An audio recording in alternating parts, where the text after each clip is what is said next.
This week on the West Block. We are not going to let hate overrun us. Solidarity marches to stomp out Asian hate are ramping up in Canada. The disturbing surge in anti-Asian racism and violent attacks. We speak with Trade Minister Mary Ng about her own experience and how to stop the hate. And despite the $380 billion deficit hole the Trudeau government has dug, some Canadians are falling through the cracks. I had to lay off 18 people. Our expert panel is here to talk about who is being left behind and how to help them. We will not be, as New Democrats, triggering an election. And how will the NDP hold the government to account if their support for the upcoming budget is already in the bag? We speak with NDP Leader Jagmeet Singh.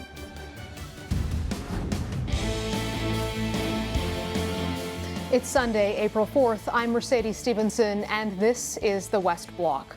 Feelings of fear, vulnerability, and anger have gripped the Asian Canadian community as incidents of anti-Asian racism are dramatically on the rise during this pandemic.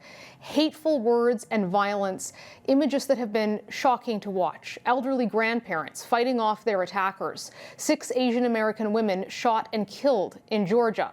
Here in Canada, the Vancouver Police Department alone reported a 717% increase, 717% in anti-Asian hate crime incidents between 2019 and 2020, and it is unfortunately only continuing to get worse. Trade Minister Mary Ng has offered to sit down with us today and talk to us about this disturbing trend. She joins us now. Minister Ng, thank you for agreeing to speak to us. How are you? Well, thank you, Mercedes. It's really good to see you. This is a very difficult time for Canadians, not only because we're in a pandemic, for Asian Canadians in particular, in addition to the pandemic and what you're dealing with, whether it is raising your family or trying to get through your small business. I think about my own family when I was growing up, what it would be like for them during a time like this. Front-facing with a door that welcomes people into your restaurant. That's the business that we had in our family.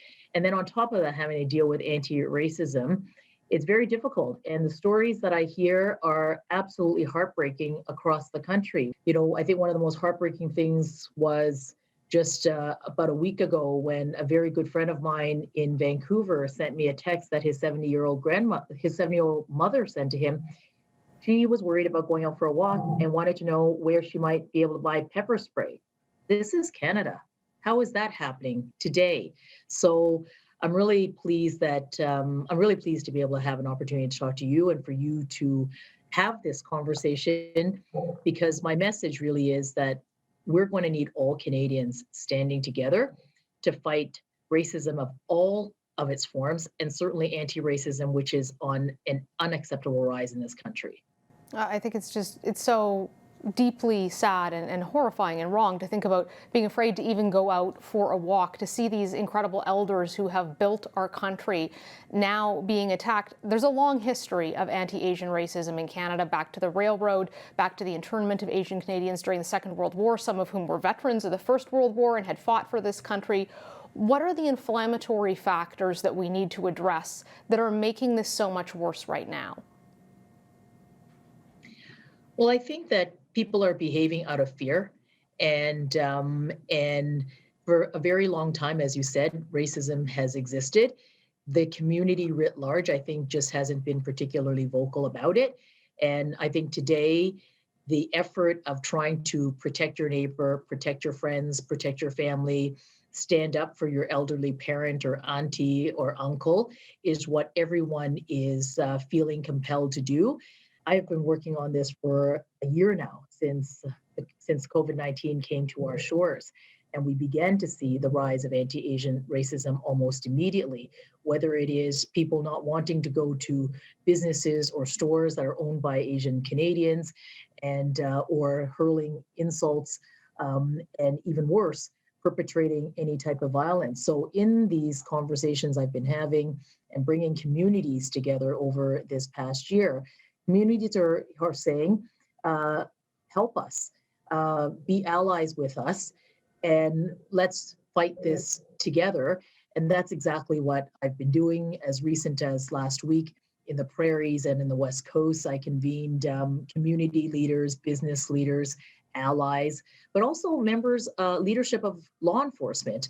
Communities want to feel that those institutions that exist to protect all of us are there listening and finding solutions together. I think people shouldn't stay silent. I think that we should have these conversations. And I think in these conversations, we begin to create that allyship to build the kind of country that we all are just so darn proud to be, Canadians. Are you worried about what could happen here if this doesn't stop after what we've seen in the United States? I'm worried because the numbers cause me to worry, and the stories and the of real people cause me worry. I believe we can fight this. I believe one incident is too many incidents, so I believe we absolutely need to fight this together. I believe we are starting to make some headway simply because, and Mercedes, you and I are having this conversation right now. I hope that this conversation encourages many other conversations across the country. I hope that conversations will lead to action and more action. I hope that that if you're in a schoolyard and you see something happening to your friend, you will stand up. I hope that if you're walking down a street and you see anti-Asian racism taking place, that you stand up. I think Canadians want to do the right thing. We've always proven time after time that we do.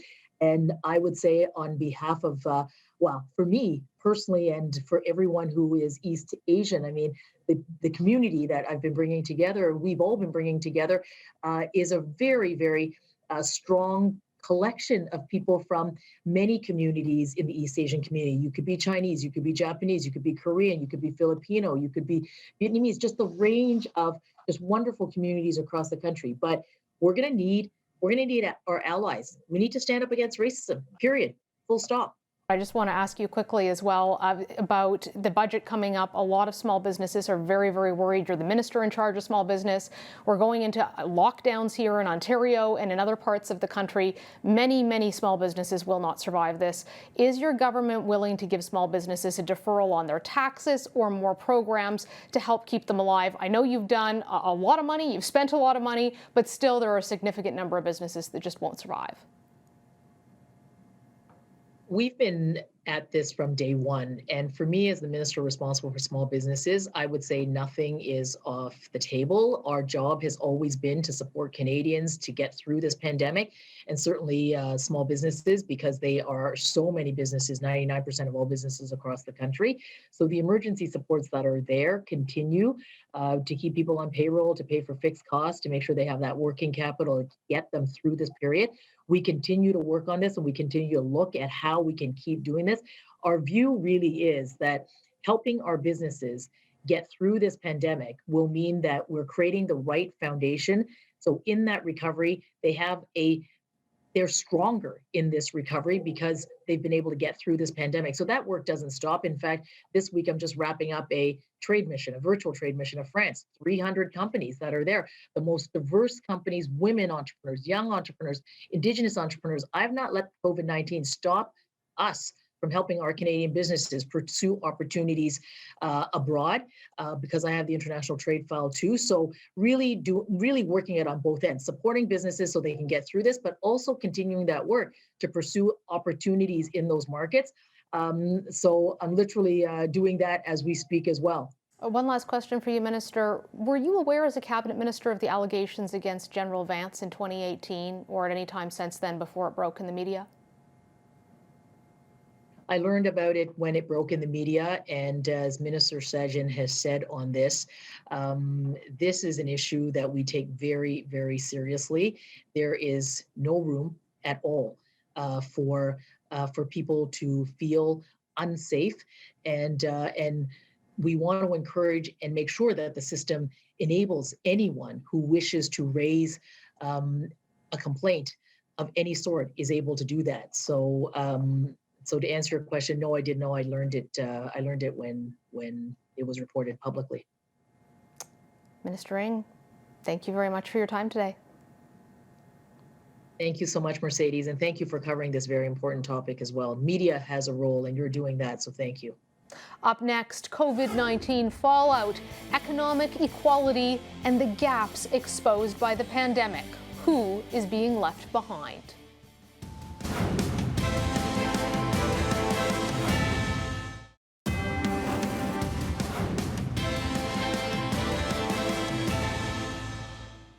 Welcome back. Canadians are bracing for and enduring more lockdowns and restrictions across the country as hospitalization rates for COVID-19 are at some of the worst of the pandemic, with variants hitting younger people harder than previous waves.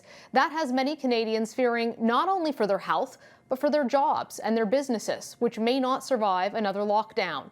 The federal government has already spent $330 billion in COVID relief measures. But what more should they be doing to help vulnerable Canadians and businesses that are holding on by the skin of their teeth? Here to talk about this, we are joined by a distinguished panel. From Toronto, Don Desjardins, RBC's Deputy Chief Economist, Dan Kelly with the Canadian Federation of Independent Business, and here in Ottawa, Natalie Appleyard with Citizens for Public Justice. Thank you all so much for joining us. There's so much to jump into here. A lot of anxiety, a lot of concern about health, well-being, the economy. Let's start with you, Dawn. You look at the Canadian economy for a living. Where do you see the risk factors here as we head into another lockdown for who is vulnerable and may not make it back out the other side of this financially? Well, Mercedes, I mean, what we've seen during COVID-19 is that it's been very uneven in terms of the hit to certain industries, as one would expect. Those that require close contact continue to be under significant pressure. Those are the industries where we continue to see significant job losses, whether that's food and accommodation services, to some degree, the retailers, as well as anyone involved in things like recreation. So definitely those are the industries. And if you dig a little deeper, you see that in fact, women have been disproportionately hit by these lockdown measures. Of the 600,000 jobs that have been lost to date from COVID-19, so we've made some great recovery, but we've also got 600,000 Canadians who aren't employed, but were a year ago. 58% of those are women. So that's by virtue of where they're working, of course, what kind of jobs they're doing. But when we slice and dice the data, it also shows a lot of mothers with young children, a lot of immigrants, a lot of lower wage people being the ones that are being left behind. As we go through this next wave, it's going to be a challenge. Oh, we've certainly heard a lot of concern about people who tend to be the frontline workers and work in places like the hospitality industry and the she-cession, as people have said, as this affects women disproportionately. Dan, I know small business, also a big concern. A number of small businesses haven't even been able to reopen. A lot have had to take on significant debt. The government has been pumping billions into the economy. But do you believe that this next set of lockdowns is going to make this simply unsurvivable for certain small businesses? And what needs to happen for them to have a chance? Look, every day, every hour that the lockdowns continue or to be reapplied will mean that more and more businesses are taken out along with it. We are expecting at CFIB, our forecast is for 180,000 additional businesses to close their doors forever as a result of COVID-related damage. That's 1 in 6 small businesses across Canada failing due to the COVID restrictions. So every minute that they continue, more are being taken out. The sectors that are hardest hit, of course, have already been mentioned. But this is for these lockdowns in some parts of the country are forever. Toronto restaurants this week hit 300 days that they have been closed. Gyms for 290, hair salons for 220 days so far. How anyone expects a business to make it across the COVID finish line with that many days taken out of production is anyone's guess. Look, there's huge social costs. Businesses are losing their homes as banks call their loans. We are also seeing currently businesses depleting their retirement savings. The economic carnage is massive. The big question that small business owners are asking is, are we closing down the right things? I mean, the cases seem to be spreading in large congregate work settings, not in tiny little retail shops or even in a hair salon. But gosh, we've been locking down parts of the economy, and meanwhile, with the hope that locking them down will send a message to the public to stay home. I don't think that's what the public is hearing anymore. They're going about their social interactions in the same way that they used to because this has been going on for so long. The lockdowns are becoming increasingly less effective. If they were effective, gosh, you would think with 300 days of locking down certain sectors in Toronto, Toronto would be COVID-free by now. It's anything but. Natalie, there's a lot of concern about the people who do have to go to work, who often frontline workers, whether it's in transport or it's in grocery stores, tend to be in a lower socioeconomic bracket. They are not being prioritized in many provinces for vaccinations. And when you look at the financial picture here, we see that middle-class homes are actually in many cases coming out ahead financially of where they were going into the pandemic. But that's not the case with people in lower income brackets. So who is falling between the cracks despite the massive amount of government spending?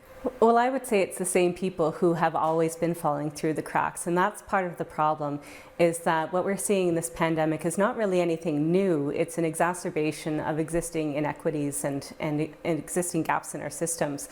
So when we talk about the frontline workers who are now being hailed as heroes, we also know that they're the least likely to have a decent wage. So they're working multiple jobs, multiple locations. They're the least likely to be able to access paid sick leave, so that if they are sick, they stay home and self-isolate. They're the least likely to live in a setting where there's a lack of crowding and adequate shelter in place. So the very people that were more vulnerable before have been pushed further into poverty, and yet they're at the front lines with the greatest risk of exposure to COVID-19. Natalie, what do they need? What are the measures that aren't there now that need to happen to protect those people? So we think, something like a minimum paid sick leave is, just one of the few features of decent work. So things like a minimum wage and sick leave are critical to that. Having access to childcare supports. So we know that there's a lot of talk about the creation of some minimum standards for a national childcare program, for example. Having access to health supports. And I think one of the biggest barriers that people are facing who are on the front lines right now is that so many of these benefits and these rights really are being tied to immigration status, when we know that so many people on our front lines are new to Canada and may have precarious immigration status. And that goes for students as well. So having low barrier access to income supports would make a huge difference for people who are already vulnerable. Dawn, I want to wrap up with you. Federal budget's coming up. What are you going to be looking for in there as an economist to help the Canadian economy rebound from this? Well, certainly one thing that was, foreshadowed in November is looking at how childcare will be handled. So looking at how that is going to emerge. Early childhood learning, of course, being very important. So looking to that and looking really to see how the government intends to move forward, how long the programs will have to remain in place. They are very much leaning in to keeping our economy going, helping households and all of the people who really, as you just heard, been very disadvantaged by COVID-19. Health, yes, but also from an economic point of view. That's all the time we have for our panel. Thank you all very much for joining us. We'll have you back again soon. And in the meantime, up next, a budget look ahead on the NDP's priorities, an interview with NDP Leader Jagmeet Singh.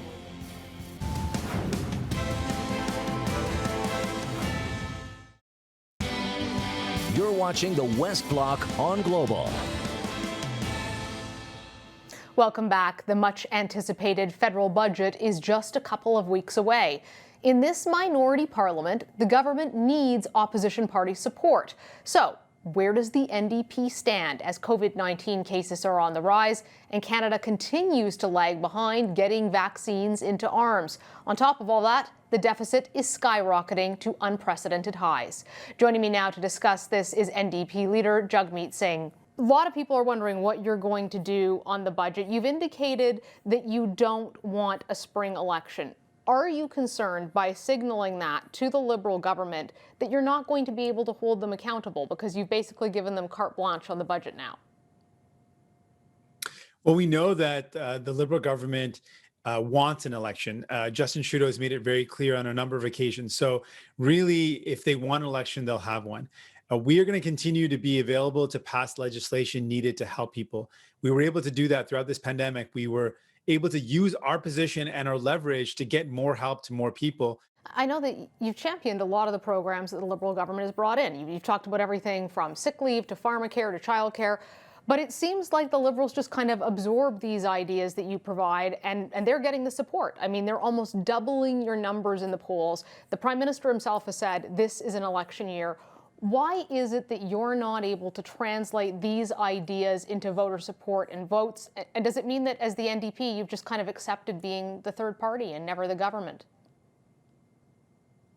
And not at all. In fact, what we've seen in this pandemic is that the Liberals started things off sometimes in a performative way. The wage subsidy, they started at 10%. Really covering 10% of people's salaries was not enough. We fought for it to be at 75% and won. These are things that we can show to Canadians our track record of having fought for them. And we're seeing more and more people looking to us as their champions. New Democrats have fought for people, and I'm hoping but whenever Mr. there's Singh, an election, your numbers are actually down in the polls. You're dropping. It doesn't seem like more people are turning towards the NDP. We've seen since the beginning of since the last election and throughout the pandemic, a steady increase in support. And more importantly, we're able to show Canadians that we're there for them. And for me, I don't take their support for granted. Poll numbers may go up and down, but the facts remain. People are better off in this pandemic. They're better off in this difficult time because New Democrats were there for them. I want to look at another topic that we've been talking a lot about on this show, and that's military sexual misconduct. There's a lot of questions about accountability for the government. Last week, the Prime Minister said very clearly that he did not know about the allegations on General Vance in 2018. But a lot of the women we've been talking to and the victims say the number one thing that has to happen is an independent watchdog that doesn't report to the chain of command, that reports to Parliament. Is that something that the NDP will champion? Yes, absolutely. We want to make sure women are safe in the Canadian forces. And right now, the message being sent is women came forward in different cases with complaints. They made it to the desk of the defense minister and nothing was done. This falls directly at the feet of the Prime Minister. Justin Trudeau's got a responsibility to make sure women are safe. And so far, it looks like there's a pattern of behavior of ignoring sexual harassment or misconduct complaints, that women come forward, nothing happens. And if it's in the chain of command, it is very dangerous for a woman to come forward when there is no independence. It does not make someone feel safe. We want people to be safe in their workplaces. Canada has a responsibility to keep women that are serving in the forces safe. And so far, the Liberal government sent a message that they are not safe, they are not being listened to, and that is wrong. Mr. Singh, thank you so much for joining us, and we wish you and your family a happy Easter long weekend. Thank you to you as well. Thank you. That's all the time we have for today here on the West Block. I'm Mercedes Stephenson, and I'll see you here again next Sunday.